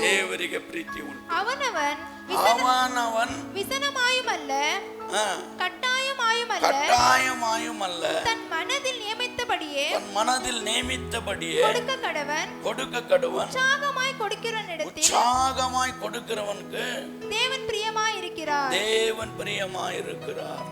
ಹಲ್ಲೆಲೂಯಾ. ಉತ್ಸಾಹದಿಂದ ಕೊಡುವವರಿಗೆ ದೇವರು ಪ್ರೀತಿ ಉಳ್ಳವರಾಗಿದ್ದಾರಂತೆ. ಅದರಿಂದ ನೀನು ವಾಕ್ಯತೆ ಬಲಾತ್ಕಾರ ದುಃಖದಿಂದಾಗಲಿ ಬಲಾತ್ಕಾರದಿಂದ ಯಾರಿಗಾದ್ರೂ ಒಂದು ಊಟ ಕೊಡ್ಬೇಕಾ? ಅಯ್ಯೋ ಊಟ ಕೊಡಿಸ್ಬೇಕಾ? ಅಯ್ಯೋ ಮನೆಗೆ ಬಂದ್ಬಿಟ್ರು ಕಾಫಿ ಮಾಡ್ಬೇಕಾ, ಟೀ ಕೊಡ್ಬೇಕಾ? ಹಲ್ಲೆಲೂಯಾ. ಊಟದ ಟೈಮಿಗೆ ಬಂದ್ಬಿಟ್ರಲ್ಲ ಮಾರ್ರೆ, ಚಿಕನ್ ಸಾರು ಮಾಡಿದ್ದೀನಿ ಇವತ್ತೇ ಬರ್ಬೇಕಾಯ್ತಾ? ಹಲ್ಲೆಲೂಯಾ. ಯಾರೋ ಒಂದು ಕಾಸು ಕೇಳಿದ್ರೆ ನಿನ್ನತ್ತೆ ಇದ್ರೆ ಮನಸ್ಪೂರ್ವಕವಾಗಿ ಕೊಡು, ಇಲ್ಲಾಂದ್ರೆ ಇಲ್ಲ. ಅಯ್ಯೋ ಬಂದ್ಬಿಟ್ನಲ್ಲಪ್ಪ, ದರಿದ್ರ ಬಂದ್ಬಿಟ್ನಲ್ಲಪ್ಪ ಅಂತೇಳಿ ನೀನು ಕೊಡೋದು ದೇವ್ರು ಇಷ್ಟಪಡಲ್ಲ. ಅದರಿಂದ ನೀನೇನೇ ಕೊಡುವುದಾದರೂ ದುಃಖದಿಂದಾಗಲಿ ಬಲಾತ್ಕಾರದಿಂದಾಗಲಿ ಯಾರು ಕೊಡಬಾರದು. ಯಾಕೆಂದರೆ ಸಂತೋಷವಾಗಿ ಕೊಡುವವನ ಮೇಲೆ ದೇವರಿಗೆ ಪ್ರೀತಿ ಉಂಟು. ನೀನು ಸಂತೋಷವಾಗಿ ಇವಾಗ ಆಲೆಗೆ ಬರ್ತೆ ಅಂತ ಇಟ್ಕೊಳಪ್ಪ. ಅಲ್ಲೆಲ್ಲ ಹೇಳ್ರಿ, ಇವಾಗ ನೀನು 10 ರೂಪಾಯಿ ಕಾಣಿಕೆ ಹಾಕ್ತೆ, ಸಾಕು 10 ರೂಪಾಯಿ ಬೇಡ, 20 ರೂಪಾಯಿ ಹಾಕ್ಬೇಡ, ಸಾಕ? போதுமா 20 ரூபாய்? போதுமா 20 ரூபாய்? ஆசீர்வாதம் எவ்வளவு வரும்? கொஞ்சம் தான் வரும். அதிகமா விதைக்கிறவனுக்கு அதிகமாகும், குறைவாய் விதைக்கிறவனுக்கு குறைவாக ಅಳುಕப்படும். ನೀನು ಹೆಚ್ಚಾಗಿ ಕೊಡುವಾಗ ದೇವರು ಸಂತೋಷ ಪಡ್ತಾರೆ. ನೀನು ಕಡಿಮೆಯಾಗಿ ಕೊಡಲ್ಪಡುವ ದುಃಖದಿಂದ ಅಯ್ಯೋ ಕೊಡಬೇಕಾ, ಕಾಣಿಕೆ ಕೊಡಬೇಕಾ, ದಶಮಭಾಗ ಕೊಡಬೇಕಾ ಅಂತ ನೀನು ದುಃಖದಿಂದ ಕೊಡುವುದಾದ್ರೆ ದೇವ್ರು ನಿನ್ನನ್ನು ಮೆಚ್ಚೋದಿಲ್ಲ. ಅಲ್ಲೆಲ್ಲೂ ಹೇಳ್ರಿ, ದುಃಖದಿಂದಾಗಲಿ ಬಲಾತ್ಕಾರದಿಂದಾಗಲಿ ಯಾರು ಕೊಡಬಾರದು. ಯಾಕಂದ್ರೆ ಸಂತೋಷವಾಗಿ ಕೊಡುವವನ ಮೇಲೆ ದೇವರಿಗೆ ಪ್ರೀತಿ ಉಂಟು. ಅಲ್ಲೆಲ್ಲೂಯ. நீ சந்தோஷமா கொடுக்கும் போது ஆண்டவர் சந்தோஷப்படுவார். நீ கொடுக்கறதுக்கே மனசில்ல, ಅರಿಯಂಗೊರಿಯಂ ಕೊಡ್ತೀನಿ ಅನನ್ಯ ಸೈಪರ ಸಾಬಂದ ನಮಗೆ ಬರು. ಅರ್ಧಂಬರ್ಧ ಕೊಡೋದಾದ್ರೆ ನಮ್ಮ ಕಡೆ ಆಶೀರ್ವಾದನೂ ಇಲ್ಲ, ಈ ಕಡೆ ಶಾಪನೂ ಇಲ್ಲ, ಮಧ್ಯದಲ್ಲಿ ನಿಂತಿರುವಂಥದ್ದಾಗಿದೆ. ಅದರಿಂದ ದೇವ್ರ ವಾಕ್ಯ ಹೇಳುತ್ತೆ, 8ನೇ ವಾಕ್ಯ ಅನ್ನೋದನ್ನ 8வது வசனம், மேலும் நீங்கள் எல்லாவற்றிலும் எப்பொழுதும் சம்பூர்ண முடியவர்களாயும் சகலவித நற்கிரியைகளிலும் பெருகுகிறவர்களாயும் இருக்கும்படியாக தேவன் உங்களிடத்தில் சகலவித கிருபையையும் பெருக செய்ய வல்லவராயிருக்கிறார். ஆமென். சகலவித கிருபைಯನ್ನು பெருக செய்ய ವಲ್ಲವರಾಗಿರುತ್ತಾರೆ. ದೇವರು ಸಕಲ ವಿಧವಾದ ದಾನಗಳನ್ನು ನಿಮಗೆ ಧಾರಾಳವಾಗಿ ಅನುಗ್ರಹಿಸುವುದಕ್ಕೆ, ಆಮೆನ್. ಇಲ್ಲಿ ಕೇಳ್ರಿ, ದೇವರು ಸಕಲ ವಿಧವಾದ ದಾನ, ಎಲ್ಲಾ ವಿಧ, ಆರೋಗ್ಯ, ಸೌಖ್ಯ, ಹಣ, ಮನೆ ಎಲ್ಲವನ್ನು ಕೊಡುವುದಕ್ಕೆ ಆತನ ಹೆಂಗಿದಾರಂತೆ, ಸಕಲ ವಿಧವಾದ ದಾನಗಳನ್ನು ನಿಮಗೆ ಧಾರಾಳವಾಗಿ ಅನುಗ್ರಹಿಸುವುದಕ್ಕೆ ಶಕ್ತನಾಗಿರುವುದರಿಂದ ನೀವು ಯಾವಾಗಲೂ ಎಲ್ಲಾ ವಿಷಯಗಳಲ್ಲಿ ಪರಿಪೂರ್ಣತೆಯುಳ್ಳವರಾಗಿ ಸಕಲ ಸತ್ಕಾರ್ಯಗಳನ್ನು ಹೇರಳವಾಗಿ ಮಾಡುವವರಾಗಿರಬೇಕು. ಉಪಕಾರಿಯ ವಿಷಯದಲ್ಲಿ ಅವನು ಬಡವರಿಗೆ ಧಾರಾಳವಾಗಿ ಕೊಟ್ಟರು. ಅವನ ನೀತಿಯ ಫಲವು ಸದಾಕಾಲವೂ ಇರುವುದು ಎಂದು ಶಾಸ್ತ್ರದಲ್ಲಿ ಯಾವಾಗ ಧಾರಾಳವಾಗಿ ಕೊಡ್ತೀಯೋ ಆಗ ನೀತಿಯ ಫಲ ದೇವರು ನಿಮಗೆ ಕೊಡ್ಲಿಕ್ಕಿದ್ದಾರೆ. ಅದು ಮಾತ್ರ ಪಡಿಮ. வாரி இறைத்தான் ஏழைகளுக்கு கொடுத்தான். வாரி இறைத்தான் ஏழைகளுக்கு கொடுத்தான். அவனுடைய நீதி என்றென்றைக்கும் நிற்கும். வாரி எரித்தான், ಅಳ್ಳಿ ಕೊಡ್ತಾನ್. ಅಲ್ಲೆಲ್ಲೂಯ. ಆ ವಾಕ್ಯಳತೆ ತಮಿಳಲ್ಲಿ ಭಾರಿ ಚೆನ್ನಾಗಿದೆ. ಬಾಚೆ ಹಾಕಿದ್ರಂತೆ, ಮನ್ಸಾರೆ ಕೊಟ್ರಂತೆ ಅವರ ನೀತಿ. ಅಲ್ಲೆಲ್ಲೂಯ. ಅದರಿಂದ ಅವರ ನೀತಿ ಫಲವು ಸದಾಕಾಲವು. ಅದರಿಂದ ನಾವೇನೇ ಮಾಡೋದು ದೇವರ ಮಹಿಮೆಗೋಸ್ಕರ, ದೇವರಿಗೆ ಗಣಕ್ಕೋಸ್ಕರ. ನೋಡ್ರಿ, ಒಬ್ರು ಬಟ್ಟೆ ಇಲ್ಲದೆ ಇದ್ದಾರೆ, ನಿನ್ನ ಕಣ್ಣಿಗೆ ಕಣ್ತಾ ನೀನು ಬಟ್ಟೆ ಕೊಟ್ಟು ನೋಡಪ್ಪ, ದೇವ್ರು ನಿಮ್ಮನ್ನು ಆಶೀರ್ವಾದ ಮಾಡಲಿ. ನನಗೆ ಬಟ್ಟೆ ಕೊಟ್ಬಿಟ್ರು, ಅಯ್ಯೋ ಅಕ್ಕ ಮನೆಗೆ ಬಟ್ಟೆ ಕೊಟ್ಟರು, ಆ ಬ್ರದರ್ ನನಗೆ ಪ್ಯಾಂಟ್ ಶರ್ಟ್ ಇಸ್ಕೊಟ್ರು. ಅಲ್ಲೆಲ್ಲೂಯೋ. ಒಬ್ಬ ಬಡವನೇನನ್ನು ಕುರಿತು ಸಂತೋಷ ಪಡ್ತಾನೆ. ಏಳಕ್ಕೆ ರಂಗರವನ್ ಕರ್ತರ್ಕ ಕರಂಗ್ ಹುಡುಕರ. ಬಡವನಿಗೆ ದಯೆ ತೋರುವನ್ನು ದೇವರಿಗೆ ಏನು ಮಾಡ್ತಾರಂತ, ಕರುಣೆ ದೊರಕುತ್ತೆ ಎಂಬುದಾಗಿ ದೇವರ ವಾಕ್ಯದನ್ನು. ಅದರಿಂದ ನಾವು ಏನೇ ಮಾಡಿದ್ರು ದೇವರ ಮಹಿಮೆಗೋಸ್ಕರ. நீ எதை செய்தாலும் தேவனுடைய மகிமைக்கென்றே நீ செய்ய வேண்டும் என்று கர்த்தர் நமக்கு அறிவிருக்கிறார். ಅದರಿಂದ ನಿನ್ನ ನಡೆಯಿಂದಾಗಲಿ ನಿನ್ನ ನುಡಿಯಿಂದಾಗಲಿ ನೀನೇನೇ ಮಾಡು. ಕೊಲೊಸ್ಸೆರ್ 3ನೇ ಅಧ್ಯಾಯ ಪಕ್ಕದಲ್ಲೇ ಮುಗಿಸ್ಬಿಡ್ತೇನೆ. எதை செய்தாலும் அது மனுஷர்களுக்கென்று செய்யாமல் கர்த்தருக்கென்றே மனப்பூர்வமாய் செய்யுங்கள். அல்லேலூயா. ಓದ್ರಿ. ನೀವು ಯಾವ ಕೆಲಸವನ್ನು ಮಾಡಿದರೂ ಅದನ್ನು ಮನುಷ್ಯರಿಗೋಸ್ಕರವೆಂದು ಮಾಡದೆ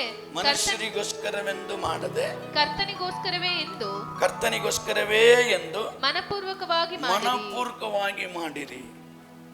ಅಲ್ಲೆಲ್ಲೂ ಹೇಳ್ರಿ, ನೀವು ನುಡಿಯಿಂದಾಗಲಿ ನಿಮ್ಮ ನಡೆಯಿಂದ, ನೀನು ಮಾತಾಡೋ ಮಾತಲ್ಲಿ ದೇವರ ಭಯ ಇರಬೇಕು, ಅವ್ರ ಭಕ್ತಿ ಇರಬೇಕು.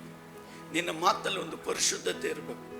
ನಿನ್ನ ಮಾತಲ್ಲಿ ಒಂದು ದೇವರ ಆ ಸ್ಪಷ್ಟತೆ ನಾವು ಕಾಣಬೇಕು.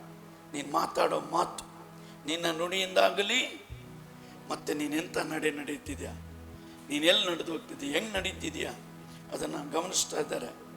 ನೀನೇನೇ ಮಾಡಿದರೂ ಅದೆಲ್ಲವನ್ನು ಕರ್ತನಾದ ಯೇಸುವಿನ ಹೆಸರಿನಲ್ಲಿ ಮಾಡಿರಿ. ಆತನ ಮೂಲಕ ತಂದೆಯಾದ ದೇವರಿಗೆ ಕೃತಜ್ಞತಾ ಸ್ತುತಿಯನ್ನು ಸಲ್ಲಿಸಿರಿ. ಅಲ್ಲೆಲ್ಲೂಯ. ಅದರಿಂದ ನಿನ್ನ ನುಡಿ ಆಗಲಿ, ನಿನ್ನ ನಡೆ ಆಗಲಿ, ನೀನೇನೇ ಮಾಡಿದ್ರು ಎಲ್ಲ ಯೇಸುವಿನ, ಕರ್ತನಾದ ಯೇಸುವಿನ ಹೆಸರಿನಲ್ಲಿ ಮಾಡು. ನೀನೇನೇ ಮಾಡಿದ್ರು ಅಲ್ಲಿ ಯೇಸುವಿನ ನಾಮ ಮಹಿಮೆ ಪಡಬೇಕು. ನೀನೇನೇ ಮಾಡಿದ್ರು ಯೇಸುವಿನ ನಾಮ ಘನಪಡಬೇಕು. ನೀನೇನೇ ಮಾಡಿದ್ರು ಯೇಸುವಿನ ನಾಮ ಆರಾಧಿಸಲ್ಪಡಬೇಕು. ನೀನೇನೇ ಮಾಡಿದ್ರು ಯೇಸುವಿನ ನಾಮ ಹೆಚ್ಚಿಸಲ್ಪಡಬೇಕು. ಹಲ್ಲೆಲೂಯ. ಆಗ ನಮ್ಮ ಜೀವಿತದಲ್ಲಿ ನಾವು ಎಣಿಸಲಾರದಂಥ ಆಶೀರ್ವಾದಗಳನ್ನ ನಾವು ಪಡ್ಕೊಳ್ಳೋರ, ಇಹದಲ್ಲೂ ಬರೋದು ಸತ್ರು ಬದುಕಿದ್ರು ನಮಗೆ ಆಶೀರ್ವಾದ ಇದೆ. நீ மரித்தாலும் உயிரோடு இருந்தாலும் உனக்கு ஆசீர்வாதத்தை கர்த்தர் வைத்திருக்கார். இம்மையிலும் மறுமையிலும் உனக்கு ಆಶೀರ್ವಾದ ಉಂಟು. ಇಹದಲ್ಲೂ ಪರದಲ್ಲೂ ನಮಗೆ ಆಶೀರ್ವಾದವನ್ನು ಇಟ್ಟಿದ್ದಾರೆ. ಅದರಿಂದ ನಾವೇನೇ ಮಾಡಿದರೂ ಕ್ರಿಸ್ತನ ನಾಮ ಮಹಿಮೆ ಪಡಬೇಕು. ನಾವೇನೇ ಮಾಡಿದ್ರು ಕ್ರಿಸ್ತನ ನಾಮ ಘನಪಡಬೇಕು. ನಾವೇನೇ ಮಾಡಿದ್ರು ಕ್ರಿಸ್ತನ ನಾಮ ಸ್ತುತಿಸಲ್ಪಡಬೇಕು. ನಾವೇನೇ ಮಾಡಿದ್ರು ಕ್ರಿಸ್ತನ ನಾಮ ಆರಾಧಿಸಲ್ಪಡಬೇಕು. ಅಲ್ಲೆಲ್ಲೂಯ್ಯ.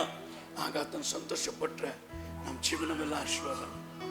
ಅವ್ರು ಸಂತೋಷಪಟ್ಟ ನಮ್ಮ வாழ்க்கையில் ಪರಿಪೂರ್ಣ ಆಶೀರ್ವಾದ, ಸಂಪೂರ್ಣ ಆಶೀರ್ವಾದ. ಅಂದರೆ ಯಾವ ಕೊರತೆ ಇಲ್ಲದಂಥ ಆಶೀರ್ವಾದ. ಆರೋಗ್ಯದಲ್ಲೂ, ಊಟದಲ್ಲೂ, ನಾವಿರುವ ಸ್ಥಳದಲ್ಲೂ ಸಂಪೂರ್ಣ ಆಶೀರ್ವಾದ. ಹಲ್ಲೆಲೂಯಾ. ಅದರಿಂದ ನಾವು ಏನೇ ಮಾಡಿದ್ರು ದೇವರ ಘನತೆಗೋಸ್ಕರ, ದೇವ್ರ ನಮ್ಮ ಮಹಿಮೆಗೋಸ್ಕರ ಮಾಡೋಣ. ದೇವ್ರ ವಾಕ್ಯವನ್ನು ಆಶ್ರಯಿಸಲಿ. ನಾವೆಲ್ಲರೂ ಮೊಣಕಾಲು, ಎಲ್ಲರೂ ಮೊಣಕಾಲು ಊರಿದ್ರೇ ನಿನ್ನ ಮಾತು ಕೇಳ್ದಂಗೆ. ನಾವೇನೇ ಮಾಡೋದು ದೇವರ ಮಹಿಮೆ. ಮೊಣಕಾಲು ಹಾಕಿದ್ರೆ ಅಂದ್ರೆ ಹಾಕ್ದಂಗೆ ಕೂತಿರೋದಾದ್ರೆ அவ்விதியத்தை முனங்கால் படினும் சேரில் உக்கார முடியாது. அதனால சேரில் இருக்கிறாங்க. ಕೆಳಗಿರಲ್ಲ ಮೊಣಕಾಲು ಉರಿದೇವ್ರು ನಮ್ಮ ಕೇಳಿದ ವಾಕ್ಯಕ್ಕೋಸ್ಕರ ನಂದು ಅವ್ರು ಪ್ರಾರ್ಥನೆ ಮಾಡ್ತಾರೆ.